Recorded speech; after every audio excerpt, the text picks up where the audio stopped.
And the last thing I want to show you is arrays. Remember, I had said that arrays are not so important nowadays inside of Java because we mostly use collections, which we're going to get to in a later module. But you still need to know what an array is, and occasionally you will still have to use an array. An array is basically just a way that we can have a list of a size that we know of some variables, and we can give that list a name. And so I've got an example here where I am declaring an array of numbers. You can see here I use this special syntax with these brackets here. This is the type. This means I have an array type of integers. And then I've called it numbers. And I'm assigning it, and you have to use this syntax of new int, and I specified the length. So the length here is going to be 10. So this is going to create an array of 10 integers. Once you've created your array, you can assign the different values in the array. So in this case, I'm assigning numbers 0 equal to 5 and numbers 1 equal to 8.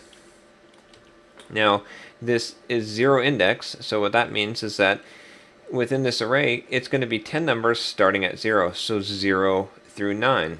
And I haven't initialized all of them, I've just declared 2 of them, but we can get those values out of the array. What you're using here is a special syntax called an indexer, and this allows you to index into the array in Java.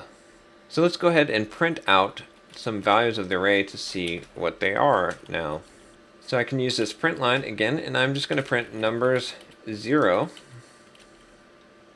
and we're expecting that should be equal to 5. And you can see it's printed 5 here. If we checked numbers 1, we would see that was equal to 8. And what do you think will happen if we choose numbers 2? We haven't declared it here. You see that it is actually equal to 0 because it initializes as the default value for an integer is 0. So that's it. That's an array. You can also notice here that we're using an array already in our main entry point into our application. The strings that come in, this is an array of strings, are the command line arguments that come in if you're to run this program from the command line. Now, one important thing about an array in Java is that once you've created this array of a size of 10, it cannot be resized. You'll have to create a new array and then reassign the numbers in that array. So this is one of the reasons why typically nowadays arrays aren't used as much as collections, which can be resized. You can have basically arrays that are dynamic in size using a collection. But it's important to know what an array is, and occasionally you will still have to use an array when programming in Java.